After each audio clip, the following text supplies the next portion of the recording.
दोस्तों आपको मालूम होगा इस वक्त में ईरान वर्सेस यूएस की इस वॉर में इजराइल भी है। खैर अब उसके अंदर जो पीस डील करवानी है, उसके जो पेपर हैं, जो कंडीशंस है, वो पाकिस्तान मीडिएटर बन के इधर से उधर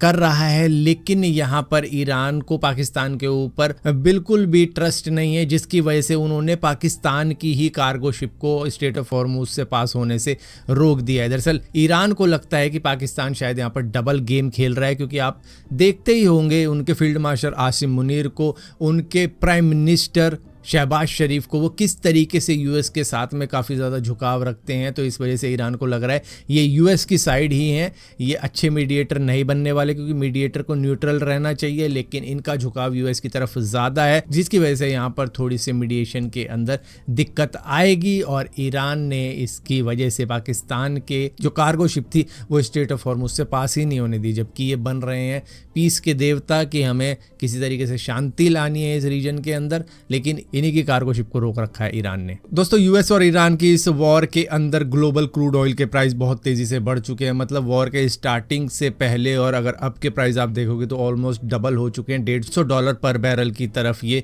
जा चुका है, और हो सकता है आने वाले वक्त में अगर ये वॉर नहीं रुकती है तो $200 पर बैरल भी ये जा सकता है, जिसकी वजह से ऑयल की सप्लाई डिस्टर्ब हुई है। ईरान ने स्ट्रेट ऑफ हॉर्मुज को जिस तरीके से कंट्रोल किया है, तो यहाँ पर पूरी दुनिया के अंदर फ्यूल के प्राइस काफ़ी ज़्यादा महंगे हुए हैं। लेकिन इंडिया के अंदर आपको एक चीज़ देखने को मिल रही होगी कि फ्यूल के प्राइस अभी उतने ज़्यादा नहीं बढ़े हैं, जबकि दिक्कतें इंडिया के लिए भी है, क्योंकि जो बाहर से परचेज कर रहे हैं हम क्रूड ऑयल, वो कई सारे इंपोर्टर को महंगा पड़ रहा है। यहाँ पर आप देख रहे होंगे नियारा एनर्जीज ने तो बढ़ा भी दिए हैं पेट्रोल और डीजल के प्राइस, क्योंकि उनको बाहर से महंगा पड़ रहा है। अब इस चीज़ को देखते हुए कंज्यूमर तक ये चीज़ ना पहुंच जाए, उसके लिए इंडियन गवर्नमेंट ने एक्साइज ड्यूटी कट कर दी है पेट्रोल के ऊपर। दरअसल पहले ₹13 पर लीटर एक्साइज ड्यूटी लगती थी, जो कि इंपोर्टर्स को पे करनी पड़ती थी, जो कि बाहर से क्रूड ऑयल मंगाते थे। अब उसको घटाकर ₹3 कर दिया गया है, क्योंकि ये जो इंपोर्टर है इनको काफ़ी ज़्यादा लॉस हो रहा है, क्योंकि यहाँ पर प्राइस को बैलेंस करने की कोशिश की जा रही है कि प्राइस ज़्यादा ऊपर ना चला जाए पेट्रोल और डीजल का।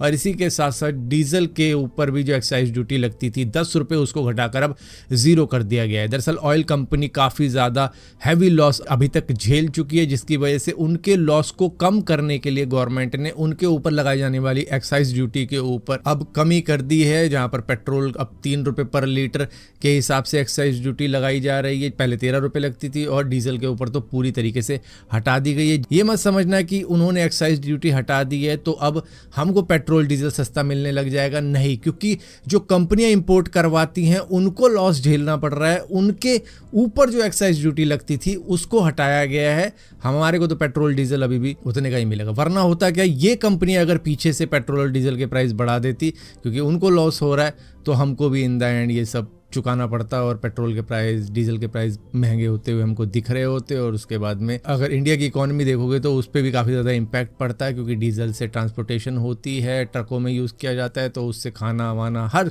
वो चीज़ जो कि ट्रांसपोर्ट की जाती है ट्रक से, वो महंगी हो जाती है, जिसकी वजह से इन्फ्लेशन वगैरह ये सारी चीज़ें होती है। इकोनॉमी पे काफ़ी ज़्यादा इम्पैक्ट पड़ता है, जिसकी वजह से गवर्नमेंट ने एक्साइज ड्यूटी हटाने का तय किया। अब यहाँ पर एक्साइज ड्यूटी कट होने के बाद में गवर्नमेंट को तो टैक्स का लॉस हुआ है, नहीं, इन्होंने अपने उस लॉस को कवर करने के लिए एक नया मेथड निकाल दिया है। दरअसल जो एक्सपोर्ट किया जाने वाला फ्यूल है, diesel and aviation turbine fuel, उसके ऊपर इन्होंने एक्स्ट्रा टैक्स लगा दिए कि भैया दूसरी कंट्री को जो आप फ्यूल बेच रहे हो उसके ऊपर टैक्स लगाया जाएगा आपके ऊपर। तो डीजल एक्सपोर्ट के ऊपर अब ₹21.50 लीटर का टैक्स लगा दिया गया है, और ATF यानी कि एविएशन टर्बाइन फ्यूल के ऊपर ₹29.50 लीटर का टैक्स लगा दिया गया है, ताकि ये 15 दिन के अंदर करीबन 1500 करोड़ रुपए की अर्निंग कर ले, जो कि ये इधर से कमा रहे थे एक्साइज ड्यूटी से, अब ये उधर से कमाएंगे। तो इधर का प्रेशर उधर डाल दिया गया है, जिससे कि हर चीज़ बैलेंस चल रही है अभी। दोस्तों इस दुनिया की सबसे बड़ी और सबसे महंगी cricket league Pakistan super league,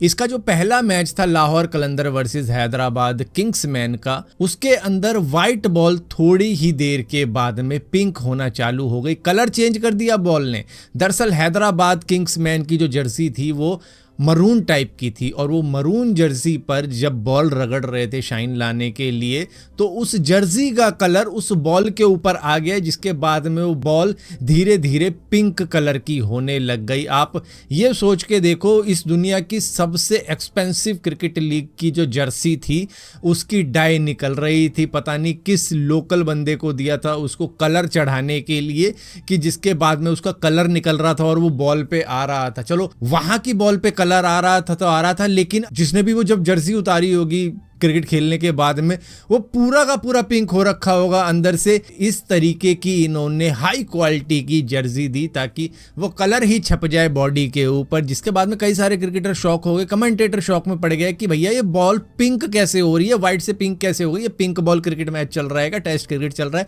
ये T20 चल रहा है कि व्हाइट बॉल ही पिंक हो गई है। उसके बाद में मतलब बॉल चेंज की गई और इसी के साथ साथ एक और चीज़ यहाँ पर हुई, इन्होंने दरअसल AI साउंड का यूज़ करके किसी तरीके से ग्राउंड में क्राउड का अपीयरेंस लाने की कोशिश करी, मतलब जो क्राउड का शोर होता है ना वो लाने की कोशिश करी, लेकिन इनको मालूम ही नहीं कि क्राउड का शोर कब लाना है कब हटाना है। पूरे मैच के दौरान सेम ही साउंड चल रहा था, चाहे वो बंदा बॉल डाल रहा है, चाहे कैच हो रही है, चाहे छक्का पड़ रहा है, चौका पड़ रहा है, सेम ही साउंड चल रहा था। जबकि होता ही है कि जब बॉल डाल रहे होते हैं आराम से बैठी होती है ऑडियंस, छक्का पड़ता है तो शोर मचाती है, चौका पड़ता है तो शोर मचाती है, विकेट जाता है तो शोर मचाती है। लेकिन ये इतनी बड़ी क्रिकेट लीग है कि क्राउड चुप ही नहीं हो रही थी उस स्टेडियम के अंदर जहां पर एक बंदा नहीं था सिवाय क्रिकेटर, अंपायर और थर्ड अंपायर वगैरह के। दोस्तों एक जैसे दो इंसिडेंट हुए हैं महाराष्ट्र के अंदर भी, बेंगलुरु के अंदर भी, जहां पर टक्कर खाने के बाद में कार के अंदर आग लग गई। सबसे पहले मैं आपको बेंगलुरु वाला बताता हूँ। वहाँ पर एक ट्रक ड्राइवर था जो कि गूगल मैप का सहारा लेके अपनी डेस्टिनेशन पे जा रहा था।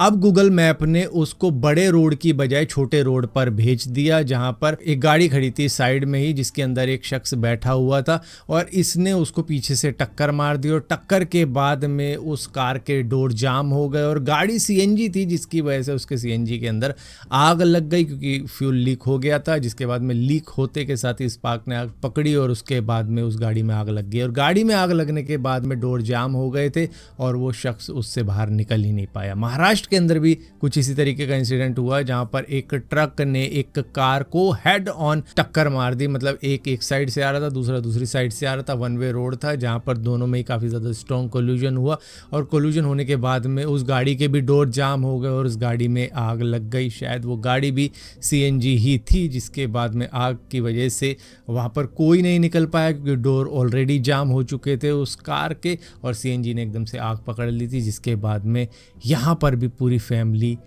जल के मर गई और कोई नहीं उन्हें बचा पाया क्योंकि डोर ही जाम हो चुके थे।